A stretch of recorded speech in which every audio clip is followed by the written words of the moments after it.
마태복음 Q&A 제68회 12 다시 5 성령 모독죄를 범한 자는 누구인가?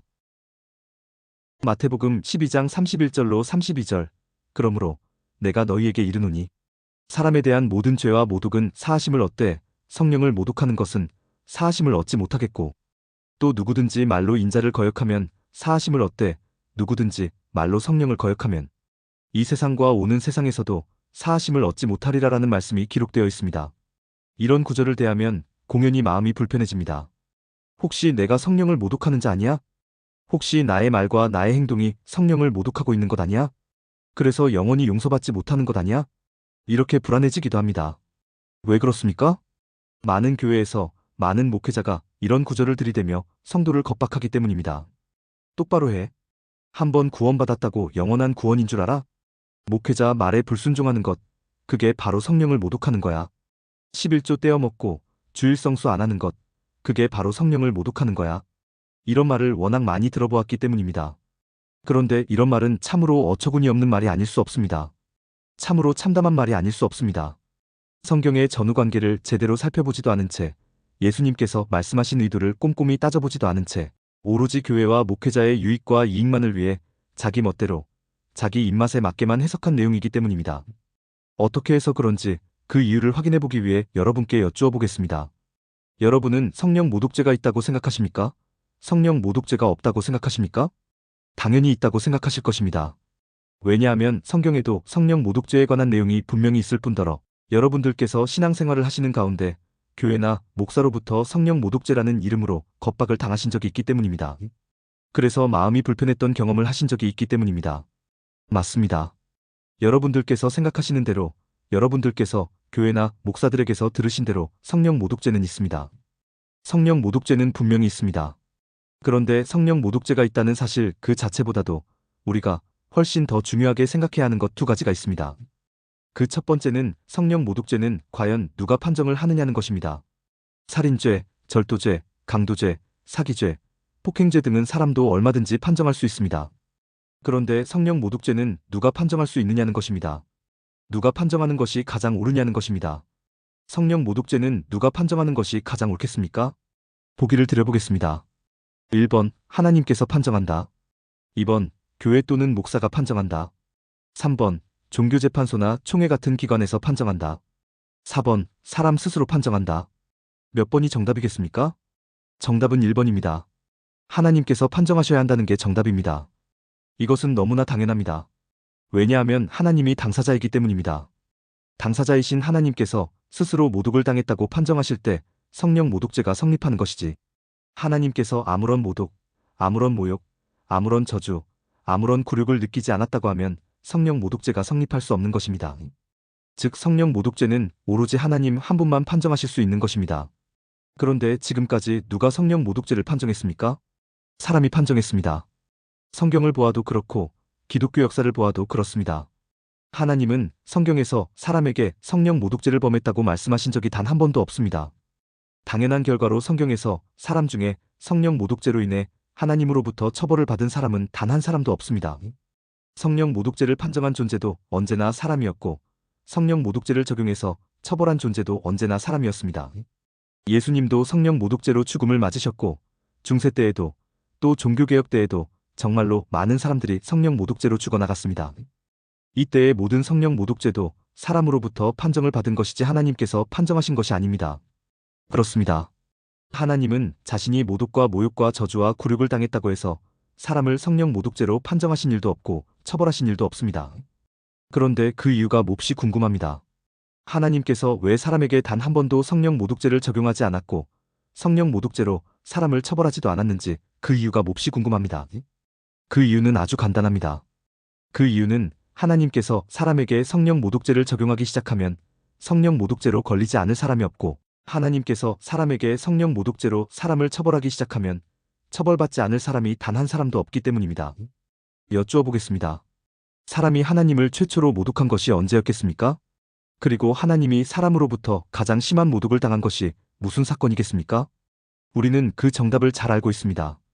정답은 창세기 3장에서 사람이 선악을 알게 하는 나무의 열매를 먹고 죄인이 된 사건입니다. 사람이 하나님을 부인하고 사람이 하나님을 거부하고 사람이 하나님을 떠나 죄인이 된 사건입니다. 이 사건보다 사람이 하나님께 더 큰 모독과 모욕과 굴욕을 안겨준 사건은 없습니다. 그런데 이때 하나님께서 사람에게 성령 모독죄를 적용했습니까? 적용하지 않았습니까? 적용하지 않았습니다. 당연히 처벌도 없었습니다. 오히려 하나님은 죄인이 된 이들에게 가죽옷을 지어 입히셨고 이들의 자손 즉 모든 죄인을 죄로부터 구원하기 위한 위대한 계획을 세우셨습니다. 하나님은 성령 모독죄를 적용한 것이 아니라 오히려 구원 계획을 세우셨던 것입니다. 그래서 사람 중에 하나님으로부터 성령 모독죄라는 판정을 받은 사람, 성령 모독죄로 처벌을 받은 사람은 단 한 사람도 없는 것입니다. 바로 이 지점에서 성령 모독죄가 있다는 사실보다 우리가 훨씬 더 중요하게 생각해야 하는 두 번째 문제, 즉 성령 모독죄를 저지르는 존재는 과연 누구냐는 문제가 대두됩니다. 성령 모독죄는 분명히 있다고 말씀을 드렸습니다. 그런데 사람 중에는 성령 모독죄라는 판정을 받은 사람은 단 한 사람도 없다고 말씀을 드렸습니다. 그래서 떠오르는 문제가 그럼 성령 모독죄를 저지르는 존재는 누구냐는 것입니다. 사람이 아니라면 누가 하나님을 모독하고 누가 하나님을 모욕하고 누가 하나님을 저주하느냐는 것입니다. 우리는 그 답을 잘 알고 있습니다. 성령 모독죄를 저지르는 유일한 존재는 바로 죄입니다. 바로 사탄입니다. 바로 마귀입니다. 그렇습니다. 성령 모독죄를 저지르는 존재, 그래서 성령 모독죄로 처벌을 받아야 하는 존재는 사람을 꾀어 죄인으로 만든 죄, 사탄 마귀입니다. 어떻게 해서든지 예수님을 죽이려는 방법을 찾기 위해 혈안이 되어 있는 유대교 지도자들은 마침 예수님께서 귀신 들려 눈 멀고 말 못하는 사람을 고쳐주시는 장면을 목격하게 되었습니다. 유대교 지도자들은 예수님이 귀신의 왕 바알세불을 힘입어 이런 일을 할 수 있는 것이라고 주장하면서 예수님을 귀신 들린 마법사 정도에 불과한 존재로 예수님의 존재를 깎아내렸습니다. 이런 유대교 지도자들을 향해 예수님은 귀신이 귀신을 쫓아내는 경우가 어디 있겠느냐고 말씀하시며 자신은 결코 귀신에 들리지 않았음을 분명히 했습니다. 예수님은 오히려 마태복음 12장 28절 그러나 내가 하나님의 성령을 힘입어 귀신을 쫓아내는 것이면 하나님의 나라가 이미 너희에게 임하였느니라라고 말씀하시면서 자신은 하나님의 능력으로 귀신을 쫓아내신다는 것을 분명히 하셨습니다. 자신은 하늘로부터 온 하나님의 아들이라는 사실과 그리스도라는 사실을 분명히 하셨습니다. 이렇게 말씀하신 후에 예수님은 정작 귀신에 사로잡혀 있는 자들은 죄에게 사로잡혀 있는 자들은 바로 유대교 지도자들 너희라고 말씀하십니다. 그 말씀이 마태복음 12장 29절로 30절 사람이 먼저 강한 자를 결박하지 않고서야 어떻게 그 강한 자의 집에 들어가 그 세간을 강탈하겠느냐 결박한 후에야 그 집을 강탈하리라. 나와 함께 아니하는 자는 나를 반대하는 자요 나와 함께 모으지 아니하는 자는 해치는 자니라라는 말씀입니다. 29절에서 강한 자의 집에 들어가 세간을 강탈한 존재, 즉 하나님에 대한 대적자는 죄를 의미했습니다. 그렇다면 하나님의 능력으로 귀신을 쫓는 예수님을 반대하고 예수님을 회방하는 사람들은 결국 죄의 편이라는 결론에 이를 수 있습니다. 바로 죄에게 사로잡힌 자라는 결론에 이를 수 있습니다. 즉 지금 예수님은 예수님 자신에게 귀신의 왕 바알세불이 씌었다고 주장한 유대교 지도자들이 정작 귀신의 씌인 자들이고 죄에게 사로잡힌 자들이라고 말씀을 하시는 것입니다.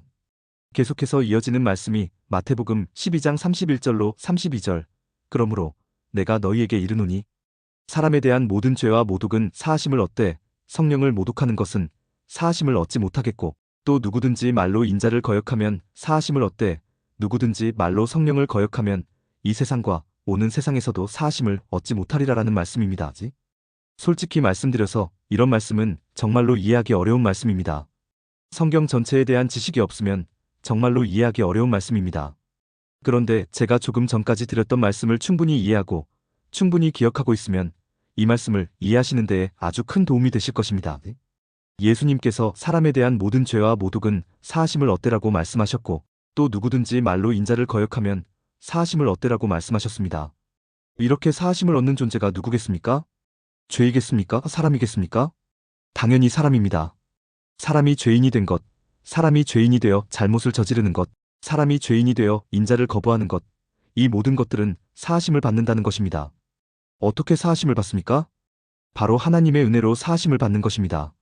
그렇다면 성령을 모독함으로써 사하심을 얻지 못하는 자, 말로 성령을 거역함으로써 이 세상과 오는 세상에서도 사하심을 얻지 못하는 자는 누구겠습니까? 당연히 죄입니다. 당연히 사탄입니다. 당연히 마귀입니다. 그렇습니다. 예수님은 성령 모독죄를 저지르는 존재는 오직 죄, 오직 사탄, 오직 마귀라고 말씀하시는 것이고 그들의 성령 모독죄는 결코 용서받지 못할 것이라고 말씀하시는 것입니다. 그렇다면 사람이 사람에게 성령 모독죄라는 표현을 쓰면 되겠습니까? 되지 않겠습니까? 되지 않습니다. 주일날 교회 좀 빠졌다고, 이번 달에 온전한 11조 드리지 못했다고, 담임 목사와 언쟁 좀 붙었다고, 다른 교회로 옮겼다고, 제사상 앞에서 절 좀 했다고, 사는 게 하도 힘들어서 하나님 앞에 하소연 좀 늘어놓았다고, 성령을 모독했다는 표현을 쓰면 되겠습니까? 되지 않겠습니까? 되지 않습니다. 또 혹시라도 그런 말을 들었다고 해서 정말 하나님께서 성령 모독죄로 나를 처벌하는 게 아니야? 이런 두려움을 가질 필요가 있습니까? 없습니까? 전혀 없습니다. 성경은 예수님께서 십자가 사역을 통해 성령 모독죄를 지은 죄에게 엄벌을 가했고 그렇게 엄벌을 가함으로써 죄로부터 풀려난 사람에게는 자유와 평안이 찾아왔다고 선언하는 책입니다. 그렇다면 예수님이 귀신의 왕 바알세불을 힘입어 귀신을 쫓아냈다고 주장한 유대교 지도자들, 정작 죄에게 사로잡혀 있는 유대교 지도자들은 예수님의 십자가 사역으로 말미암아 죄 사함을 얻었겠습니까? 얻지 못했겠습니까? 당연히 얻었습니다. 성령을 모독했다는 이유로 이 세상과 오는 세상에서도 사하심을 얻지 못하는 존재는 오직 죄이지 사람이 절대로 아니기 때문입니다. 그러니 누가 뭐라 그러더라도 절대로 동요하지 마시고 하나님의 은혜로 말미암은 자유와 평안을 마음껏 누리시기를 진심으로 부탁드립니다. 한 구절만 더 살펴보고 영상을 맺도록 하겠습니다. 마태복음 12장 33절로 37절. 나무도 좋고 열매도 좋다 하든지 나무도 좋지 않고 열매도 좋지 않다 하든지 하라. 그 열매로 나무를 아느니라. 독사의 자식들아, 너희는 악하니 어떻게 선한 말을 할 수 있느냐? 이는 마음에 가득한 것을 입으로 말함이라. 선한 사람은 그 쌓은 선에서 선한 것을 내고 악한 사람은 그 쌓은 악에서 악한 것을 내느니라. 내가 너희에게 이르노니 사람이 무슨 무익한 말을 하든지 심판날에 이에 대하여 신문을 받으리니 내 말로 의롭다 함을 받고 내 말로 정죄함을 받으리라라는 예수님의 말씀이 있습니다. 이 말씀이 무슨 의미이겠습니까? 나무가 좋으면 열매도 좋은 법이고 나무가 좋지 않으면 열매도 좋지 않은 법이라는 말씀입니다. 즉 하나님의 아들로 오신 예수님 자신은 좋은 나무이기에 당연히 좋은 열매를 맺을 수 있다는 것입니다. 그런데 유대교 지도자, 너희들은 하나님을 모독한 죄에게 사로잡혀 있기에, 즉 좋은 나무가 아니기에 결코 좋은 열매를 맺을 수 없다는 것입니다. 그런데 예수님께서 십자가 사역을 완성하시는 날에, 즉 하나님께서 죄를 심판하시는 날에 유대교 지도자들, 너희들도 좋은 열매를 맺게 될 거라고 말씀하시는 것입니다. 왜 그렇습니까? 이제 유대교 지도자들도 좋은 나무가 되었기 때문입니다. 하나님의 자녀, 하나님의 성도가 되었기 때문입니다. 즉 지금 예수님은 유대교 지도자들, 너희는 나를 귀신 들렸다고 모함을 하지만 나는 너희를 죄로부터 구원해서 하나님의 자녀로 변화시킬 것이라고 다짐을 하시는 것입니다. 이런 예수님으로 인해 여러분과 제가 오늘날 성도로서 존재할 수 있다는 것을 절대로 잊지 말아주시기를 부탁드림과 아울러 성도의 삶을 마음껏 누리며 살아가실 수 있기를 부탁드립니다. 오늘 내용에 공감하셨다면 구독과 좋아요, 알림 설정 부탁드립니다. 하나님의 말씀을 바르게 전하는데 큰 도움이 될 것입니다. 평등하고 공정하며 정의롭고 행복한 세상을 이루는데 큰 도움이 될 것입니다.